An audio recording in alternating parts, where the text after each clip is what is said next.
والصلاة والسلام علی من لا نبی بعد وبعد اعوذ باللہ السمیع العلیم من الشیطان الرجیم بسم اللہ الرحمن الرحیم 192 نمبر آیا سورہ شعراء۔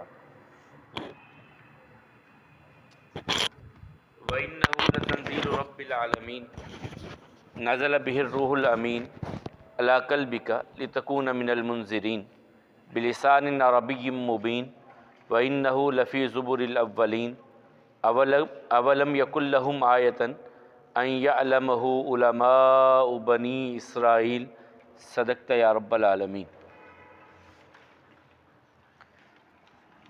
اور انہو یقیناً یہ لتنزیل اترنے والی ہے رب العالمین سب جہانوں کے رب کی طرف سے، نزل اترے بھی اس کے ساتھ الروح الامین جبریل امین علیہ السلام، علی قلبک آپ کے دل پر، لتکون تاکہ آپ ہوں من المنذرین ڈرانے والوں میں سے، بلسان زبان کے ساتھ عربی عربی مبین بڑی واضح، وَإِنَّهُ اور یقیناً لفی زبر یقیناً کتابوں میں اولین پہلوں کی، اولم کیا نہیں، یکن لہم ہے ان کے لیے آیتن نشانی، ان یعلمہ کہ اس کو جانتے ہیں علماء بنی اسرائیل بنی اسرائیل کے۔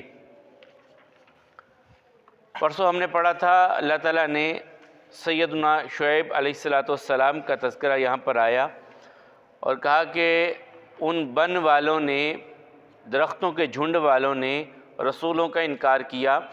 جب ان کے پاس شعیب علیہ السلام آئے تو انہوں نے کہا کیا تم ڈرتے نہیں ہو، میں تمہارے پاس ایک امانت دار رسول بن کر کے آیا ہوں، اللہ کا تقوی اختیار کرو اور میری فرما برداری اختیار کرو، میں تم سے کسی قسم کا کوئی معاوضہ نہیں مانگتا، میرا اجر جو ہے وہ میرے رب کے ذمہ ہے جو سب جہانوں کا رب ہے، اپنے پیمانوں کو پورا کرو اور کسی کو نقصان خسارہ نہ دو، اپنے وزن کرنے کے پیمانوں کو پورا درست رکھو اور لوگوں کی چیزیں انہیں کم نہ دو، اور زمین میں فساد پھیلاتے ہوئے نہ پھرو، اس رب سے ڈرو جس نے تمہیں تخلیق کیا اور تم سے پہلی مخلوقات کو بھی اسی نے بنایا۔ قوم کہنے لگی یقیناً تو وہ ہے جس پر جادو کر دیا گیا ہے، اور تو ہمارے جیسا ایک بشر ہے اور ہم تجھے جھوٹا خیال کرتے ہیں، ہم پر آسمان کا کوئی ٹکڑا گرا اگر تو سچا ہے۔ شعیب علیہ السلام کہنے لگے میرا رب بہت خوب جانتا ہے جو تم اعمال کر رہے ہو۔ انہوں نے جھٹلایا تو ان کو عذاب نے، ایک سائبان یا سائے والے دن کے عذاب نے پکڑ لیا، اور وہ بہت بڑے دن کا عذاب تھا۔ یقیناً اس میں نشانی ہے اور ان کی اکثریت ایمان لانے والی نہ تھی، اور آپ کا رب غالب اور مہربان ہے۔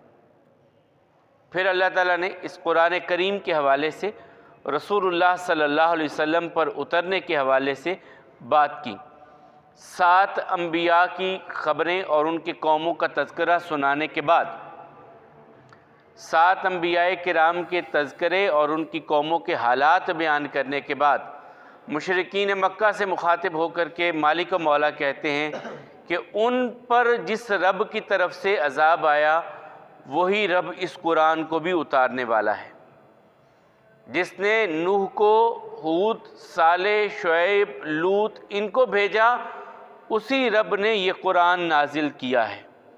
وَإِنَّهُ لَتَنزِيلُ رَبِّ الْعَالَمِينَ یہ اترا ہے سب جہانوں کے رب کی طرف سے، جن کا تذکرہ سارے نبیوں نے کیا، مَا أَسْأَلُكُمْ عَلَيْهِ مِنْ أَجْرٍ إِنْ أَجْرِيَ إِلَّا عَلَى رَبِّ الْعَالَمِينَ، تو اسی رب العالمین کی طرف سے یہ قرآن نازل ہو۔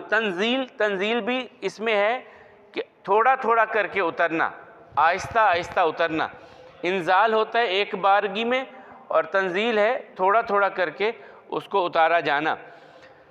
رب العالمین کی طرف سے یہ تھوڑا تھوڑا کر کے اترا ہے۔ نزل بہ الروح الامین، اور اسے لے کر کے آنے والے جبریل امین علیہ السلام ہیں۔ یہ یہاں تو نہیں، مدینہ میں آ کر کے رسول اللہ صلی اللہ علیہ وسلم کے پاس کچھ یہودی آئے، انہوں نے سوالات کیے، رسول اللہ صلی اللہ علیہ وسلم پوچھتے گئے ساتھ ساتھ، اگر میں تمہیں اس سوال کا جواب دے دوں ایمان لاؤ گے؟ کہا جی بالکل لائیں گے۔ اب وہ سوال کرتے گئے، رسول اللہ صلی اللہ علیہ وسلم جواب دیتے گئے۔ اب ان کے پاس کوئی چارہ نہیں تھا سوائے ایمان لانے کے، لیکن تھے ہٹ دھرم۔ سوچ سوچ کے کہنے لگے، اچھا آپ پر وحی لے کے کون آتا ہے؟ کہا جبریل علیہ السلام۔ کہا نہیں، ہم نے مان لینا تھا لیکن جبریل کے ساتھ ہماری بنتی نہیں ہے۔ کہاں جبریل، کہاں یہ اپنی ذات پہچان اور جبریل کہاں؟ تو کہنے نہیں جبریل کے ساتھ ہماری نہیں بنتی۔ وہ سورہ بقرہ میں پھر اللہ تعالیٰ نے کہا جو جبرائیل اور میکائیل کا دشمن ہے وہ اصل میں اللہ کا دشمن ہے۔ جبریل اپنے آپ وہی لے کر کے آ گیا، اللہ نے بھیجا تو وہ آیا ہے، وہ اپنے آپ نہیں آیا، اور نہ اسے غلطی لگی ہے کہاں آنا تھا۔ یہ بھی نہیں ہے کہ کوئی یہ کہے کہ آنا تو کدھر تھا، کدھر کے، غلطی بھی نہیں لگی ہے۔ تو اللہ تعالیٰ کہتے ہیں اسے نازل بہ الروح الامین، بڑا امانت دار ہمارا فرشتہ جبریل جو ہے وہ اسے لے کر کے آیا ہے، بڑا امانت دار۔ سب نبیوں کے بارے میں کیا آیا تھا کہ ہم بڑے امانت دار رسول ہیں، یہاں جو رسول لے کر کے آنے والا ہے اس کو اللہ تعالیٰ نے امانت دار کہا۔ اب رسول اللہ صلی اللہ علیہ وسلم کی بات نہیں کی، کیونکہ وہ مکے والے تو خود اقرار کرتے تھے کہ آپ امین ہیں، وہ تو خود اقرار کرتے تھے۔ تو یہاں جبریل علیہ السلام کو الروح الامین کہا گیا۔ وہ کہاں لے کر کے آئے؟ علی قلبک، آپ کے دل پر۔ قرآن کریم کا جو محبت ہے وہ رسول اللہ صلی اللہ علیہ وسلم کا قلب اطہر ہے۔ سب سے پہلے میں جو اکثر بچوں کو بھی کہتا ہوں، قرآن کریم کے حفظ کے لیے اللہ تعالیٰ نے جس دل کو پسند کیا وہ محمد رسول اللہ صلی اللہ علیہ وسلم کا دل تھا۔ تو کہا ہم نے آپ کے دل پر اسے اتارا ہے۔ اور اتارا کیسے ہے؟ یہ تھا ایک بہت بھاری کلام، انا سنلقی علیک قولا ثقیلا، بہت وزنی اور ذمہ داری والا یہ کلام تھا، اور اتارا ہم نے آپ کے دل پر ایسا ہے سنقرئک فلا تنسا، ہم پڑھا دیں گے آپ بھولیں گے نہیں۔ ہم نے اس طرح آپ کو پڑھا دیا کہ آپ بھولیں گے نہیں۔ یہ اللہ تعالیٰ قرآن سورہ اعلیٰ میں رسول اللہ صلی اللہ علیہ وسلم کے بارے میں کہتے ہیں۔ تو فرمایا علی قلبک لتکون من المنذرین، تاکہ آپ ڈرانے والوں میں سے ہوں۔ اس قرآن کو پڑھ کر کے اس قوم کو ڈرائیں، انہیں بتائیں کہ پہلی قوموں نے جب انکار کیا تھا تو یہ عذاب ان پر آئے تھے، اللہ کے عذاب سے بے خوف نہ ہو جاؤ، اللہ کے عذاب کا خوف اپنے دلوں میں محسوس کرو۔ تمہیں تو اللہ کے عذاب کی آیات کو پڑھ کر کے تمہارے رونگٹے کھڑے ہو جانے چاہیے کہ قوموں پر اس طرح اللہ کے عذاب آتے ہیں، کہیں ہم پر نہ آ جائے۔ انہوں نے نبیوں کا انکار کیا تو ہم بھی تو اللہ کے رسول کا انکار کر رہے ہیں۔ یہ مشرکین مکہ سے دہرائی جا رہی ہے بات کہ آپ انہیں ڈرانے والے بن جائیں۔ اور یہ قرآن کیسا ہے؟ بلسان عربی مبین، بڑی واضح عربی زبان میں ہم نے اس قرآن کو نازل کیا ہے۔ اس کی زبان کی فصاحت و بلاغت، ایک ایک جملے میں کتنی کتنی باتیں، ایک ایک فقرے میں کتنی کتنی باتیں، اور اس میں طول کلامی نہیں ہے کہ بات ایک شروع کی ہے وہ اسے لمبی کرتے جاؤ لمبی۔ جو انسانوں کی ہدایت کے لیے ضروری معاملات تھے وہ اس میں اللہ تعالیٰ نے بیان کیے ہیں، اور فرمایا یہ بڑی واضح عربی زبان میں اسے ہم نے اتارا ہے۔ وَإِنَّهُ لَفِي زُبُرِ الْأَوَّلِينَ، اور یہ زبور کہتے ہیں، یہ زبور کی جمع ہے۔ زبور ایک کتاب بھی ہے، اور زیادہ کتابوں کو زبور کہا جاتا ہے۔ زبور کو بھی زبور اس لیے کہ وہ تحریر شدہ ایک کتاب تھی جو حضرت داؤد علیہ السلام پر نازل ہوئی۔ تو یہ زبر پہلی کتابوں میں بھی اس کا تذکرہ ہے، یعنی قرآن کریم کے بارے میں پہلی کتابوں میں بھی اس کا تذکرہ ہے کہ یہ کتاب اللہ تعالیٰ کی طرف سے آئے گی، ایک جامع کتاب نازل ہوگی۔ اور اسی لیے تو دو چیزوں کے بارے میں ان یہودی علماء کو کوئی شک نہیں تھا، علماء کو کوئی شک نہیں تھا، دو چیزوں، ایک رسول اللہ صلی اللہ علیہ وسلم کے بارے میں، ایک قرآن کے بارے میں۔ اور اللہ تعالیٰ کہتے ہیں یہ ان دونوں کو اس طرح پہچانتے ہیں جس طرح بندہ اپنی سگی اولاد کو پہچانتا ہوتا ہے، اس طرح آپ کو اور آپ پر اترنے والی اس کتاب کو یہ لوگ پہچانتے ہیں۔ تو اللہ تعالیٰ کہتے ہیں وَإِنَّهُ، ہاں یہ پھر دوسرا اس کا معنی ایک اور ہو سکتا ہے، یعنی قرآن کا تذکرہ پہلی کتابوں میں بھی ہے، یا جو پہلی کتابوں کی تعلیم ہے وہی تو قرآن میں ہے۔ دونوں باتیں صحیح ہیں کہ جو تورات میں، جو انجیل میں، جو زبور میں، جو ابراہیم علیہ السلام کے صحیفوں میں ہے، وہ تعلیمات ساری قرآن میں اللہ تعالیٰ نے جمع کر دی ہیں۔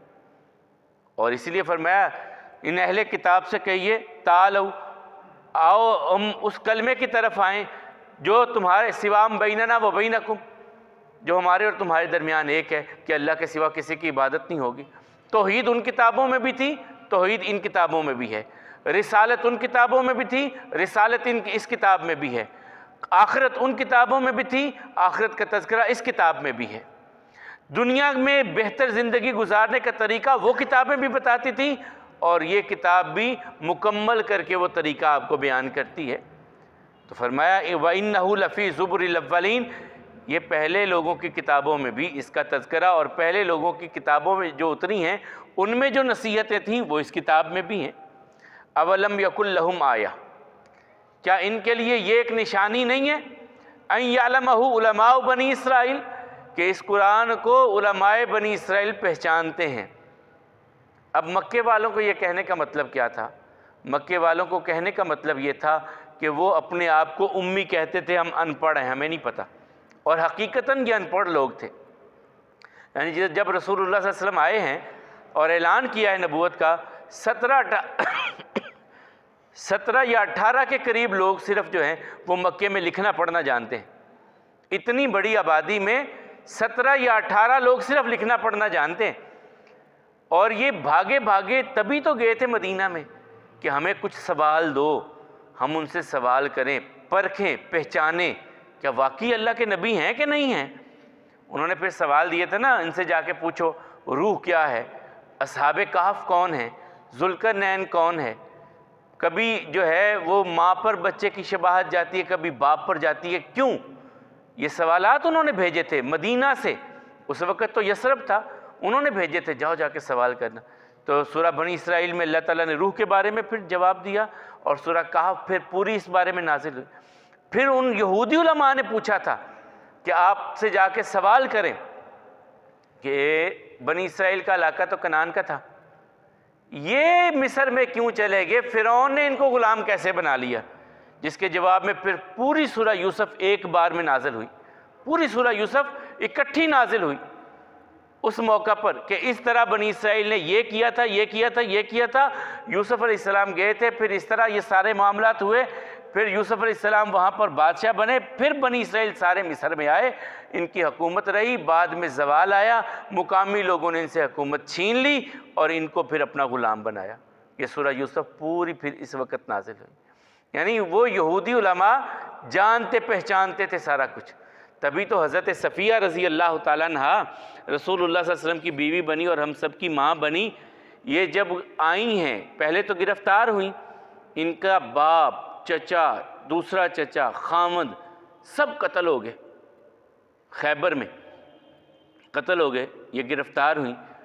رسول اللہ صلی اللہ علیہ وسلم نے ان کو اسلام پیش کیا، انہوں نے اسلام قبول کر لیا، اور ان کا اسلام لانا ہی ان کا حق مہر قرار دیا گیا۔ ان کا نکاح راستے میں یعنی خیبر سے واپسی آتے ہوئے نکاح ہوا، اور وہیں پہ رسول اللہ صلی اللہ علیہ وسلم نے ولیمہ بھی کیا، اور سب صحابہ کرام نے جو کچھ اس میں تھا سب نے اپنی طرف سے حصہ ڈالا کھانا تیار کرنے میں، جو کچھ کسی کے پاس میسر تھا۔ یہ بعد میں پھر بات بیان کرتی ہیں کہ جس دن رسول اللہ صلی اللہ علیہ وسلم مدینہ میں آئے ہجرت کر کے، اس دن میں چھوٹی تھی، میں کھیل رہی تھی، تو میرے ابا جی مجھے بڑا پیار کرتے تھے، اور میرے چچا یاسر مجھے بڑا پیار کرتے تھے۔ میں نے دیکھا کہ سارا دن نہ ابا جی نظر آئے نہ چاچا جی نظر آئے، پتہ نہیں کدھر چلے گئے۔ شام کے قریب ابا جی اور چاچا جی دونوں واپس آئے، اور جس طرح تھک کے نہیں بندہ آ جاتا کہیں سفر کر کے آیا ہو، تو تھکے ہوئے تھے، انہوں نے میری طرف دھیان ہی نہیں کیا۔ پہلے میرا ابا مجھے پکڑتا پیار کرتا، میرا چچا مجھے پکڑتا پیار کرتا، اس دن دونوں نے دھیان ہی نہیں کیا اور آپس میں باتیں کر رہے ہیں۔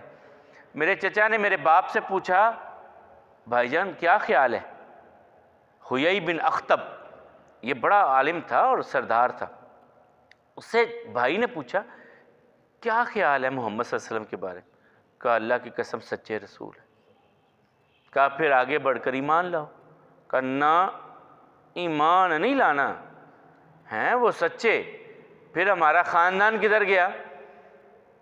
ہم تو کہتے ہیں ہم اللہ کے بڑے چہیتے، ہم ان کو مان لیں گے، چہیتے تو وہ ہو گئے، ہم تو نہ رہے۔ تو اس لیے وہ سیدہ صفیہ کہتی ہیں اس وقت میں نے اپنے باپ کی زبان سے یہ بات سنی تھی، اور پھر یہ مسلمان ہوئی، اور خیر چلے۔ تو اللہ تعالیٰ کہتے ہیں کہ اس کو علماء بنی اسرائیل بھی جانتے ہیں، اس قرآن کو جانتے ہیں، پہچانتے ہیں۔ یہ اترا ہے سب جہانوں کے رب کی طرف سے، جبریل امین علیہ السلام اسے، روح الامین اسے لے کر کے آئے ہیں، آپ کے قلب پر اتارا گیا ہے تاکہ آپ لوگوں کو ڈر بیان کرنے والے ہوں۔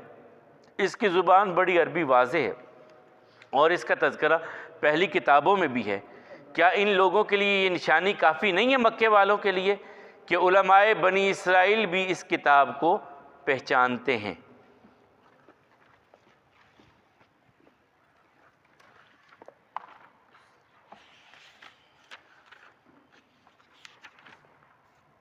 ہم نے افطار کے وقت کی 2 دعائیں پڑھ لیں۔ اے اللہ، ہم تجھ سے تیری رحمت کے واسطے سے سوال کرتے ہیں، جسے تو نے جس رحمت نے ہر چیز کو گھیرا ہوا ہے، کہ ہمیں معاف کر دے۔ کھانا کھانا، یہ نبی کریم صلی اللہ علیہ وسلم کے پاس حضرت ام سلمہ کے بیٹے تھے، عمر بن ابو سلمہ رضی اللہ تعالیٰ عنہ۔ جب آقا کے نکاح میں آئیں تو یہ چھوٹے بچے تھے، 104 نمبر صفحہ پہ چھوٹے بچے تھے۔ تو ان آقا کے سامنے کھانا آیا تو جس طرح بچہ کبھی ادھر سے کبھی ادھر سے کبھی ادھر سے کبھی ادھر سے کھا رہا ہوتا ہے، ایک طرف رسول اللہ صلی اللہ علیہ وسلم بیٹھے ہیں اور ایک طرف یہ بچے بیٹھے ہوئے ہیں، اور کھانا کھاتے ہوئے کبھی ادھر سے کبھی ادھر سے کبھی ادھر سے کبھی ادھر سے۔ تو رسول اللہ صلی اللہ علیہ وسلم نے سمجھایا، بیٹے ایسے نہیں کھانا کھاتے۔ پلیٹ آ گئی سامنے، پرات آ گئی سامنے، کھانا رکھا ہوا ہے، جو تمہارے سامنے ہے اسی سے آغاز کرو، دوسروں کے سامنے سے نوالے نہ لو۔ دائیں ہاتھ سے کرو، اور دائیں ہاتھ کی بھی 3 انگلیاں استعمال زیادہ کرو، اور بسم اللہ پڑھ کر کے آغاز کرو، بسم اللہ پڑھ کر کے آغاز کرو۔ رسول اللہ صلی اللہ علیہ وسلم فرماتے ہیں جہاں بسم اللہ پڑھ لی جاتی ہے، ایک تو برکت کا معاملہ، دوسرا شیطان اس کھانے میں پھر شریک نہیں ہوتا۔ اگر بھول جاتا ہے بندہ تو وہ بھی آسانی عطا کر دی۔ دین اسلام بہت آسان دین ہے۔